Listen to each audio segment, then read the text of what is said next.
వర్తిస్తుంది. అంటే ఈ సంవత్సరం చంద్రబాబు నాయుడు గారు మరో 7,45,993 పెన్షన్లు కట్ చేయడానికి సిద్ధమన్నాడు అని చెప్పకనే చెప్తున్నాడు.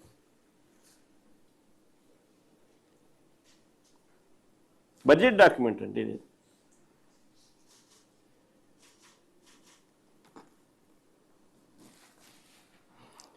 ఆశ్చర్యం కలిగించే విషయం ఇంకొకటి చెప్పాలా నేను, ఈ ప్రభుత్వం వచ్చిన తర్వాత కొత్తగా ఒక పెన్షన్ ఇలా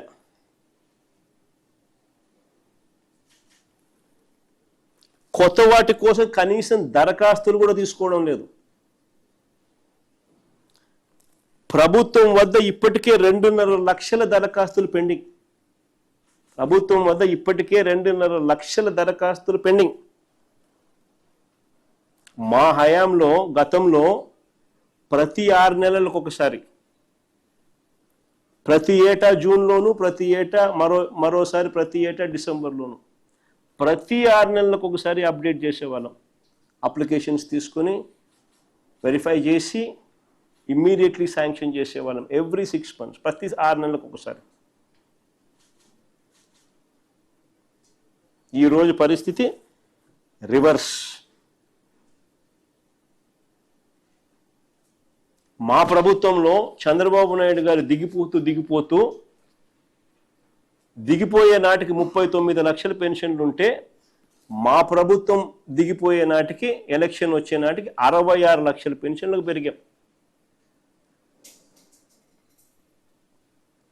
అదే చంద్రబాబు నాయుడు గారి హయాంలో వచ్చిన 2 ఏళ్లకే 66 కాస్త 60 లక్షల పెన్షన్లకు తగ్గాయి.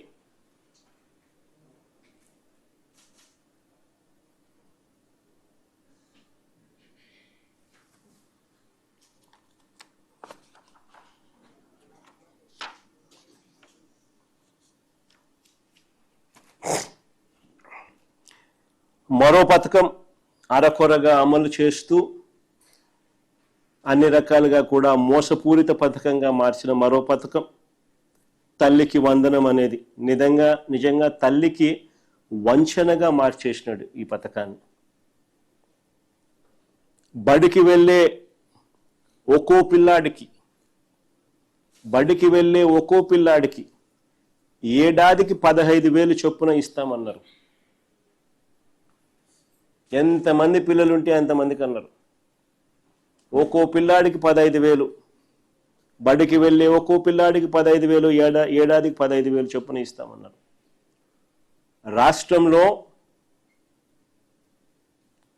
రాష్ట్రంలో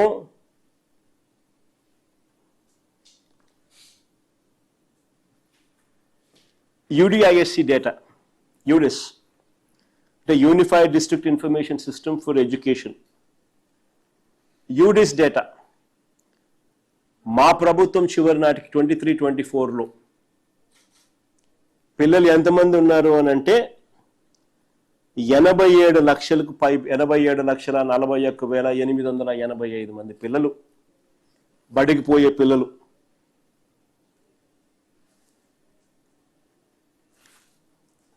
ఇది యూడిఎస్ ప్లస్ డేటా. అంటే డిస్ట్రిక్ట్ కలెక్టర్లు ప్రతి జిల్లాలోనూ కేంద్ర ప్రభుత్వ వెబ్సైట్లో అప్లోడ్ చేస్తారు ఎంతమంది పిల్లలు వాళ్ళ జిల్లాలలో స్కూళ్ళకు పోతా ఉన్నారు అని చెప్పి అప్లోడ్ చేస్తారు కలెక్టర్లు. అందుకనే దీన్ని unified district information system for education అంటారు, యూడిస్ ప్లస్. 23-24 డేటా చూస్తే 87,41,885 మంది పిల్లలు. ఒక్కొక్కరికి 15,000 రూపాయలు చొప్పున ఇస్తానన్నాడు ఈ పెద్ద మనిషి. అంటే 13,112 కోట్ల రూపాయలు ఖర్చు అవుతుంది బడ్జెట్ ప్రకారం. కానీ చంద్రబాబు నాయుడు గారు అధికారంలోకి వచ్చిన మొదటి ఏడాది 2024-25లో ఈ పథకాన్ని పూర్తిగా ఎగ్గొట్టాడు. రూపాయిల మొదటి ఏడాది. రెండవ ఏడాది 2025-26లో 13,112 కోట్లకు గాను ఇచ్చింది కేవలం 8,389 కోట్లు మాత్రమే. 20 లక్షల మందికి పిల్లలకి ఎగరగొట్టేశారు. చివరికి ఇచ్చింది కేవలం 67,27,000 మందికి మాత్రమే. వారికి కూడా పూర్తిగా ఇవ్వలేదు. కొందరికి 8,000, కొందరికి 9,000, కొందరికి 10,000, కొందరికి 13,000 ఇచ్చారు. ఇప్పుడు తాజాగా బడ్జెట్ ప్రవేశపెట్టినారు. అది మోసమే. ఆ బడ్జెట్ ప్రసంగంలోనే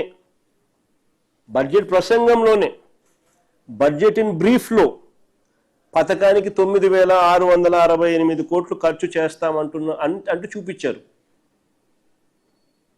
ప్రసంగంలోనూ చెప్పారు, బడ్జెట్ ఇన్ బ్రీఫ్లోనూ చూపించారు. కానీ కేటాయించింది మాత్రం బడ్జెట్ డాక్యుమెంట్స్లో 8,456 కోట్లు మాత్రమే. అంటే ఈ ఏడాది కూడా పిల్లల సంఖ్యలో భారీగా కోత పడుతుందని చెప్పకనే చెబుతున్నారు. మరి ఈ పథకం ఇచ్చినట్ట ఈయనట్ట మోసం కాదా ఇది అని అడుగుతా ఉన్నా. చంద్రబాబు నాయుడు గారు ప్రకటించిన మరొక పథకం ఉచిత బస్సు అని. ఎన్నికలకు ముందు వీళ్ళు అన్నమాట ఏమిటి అని అంటే, కడప నుంచి వైజాగ్ వెళ్ళొచ్చు పోవచ్చు అని. మన శ్రీకాకుళం వాళ్ళు తిరుపతికి వచ్చి దర్శనం చేసుకోవచ్చు అని. మధ్యలో కనకదుర్గమ్మ గుడి విజయవాడలో ఆగి అక్కడ కూడా దర్శనం చేసుకొని కూడా పోవచ్చు అని.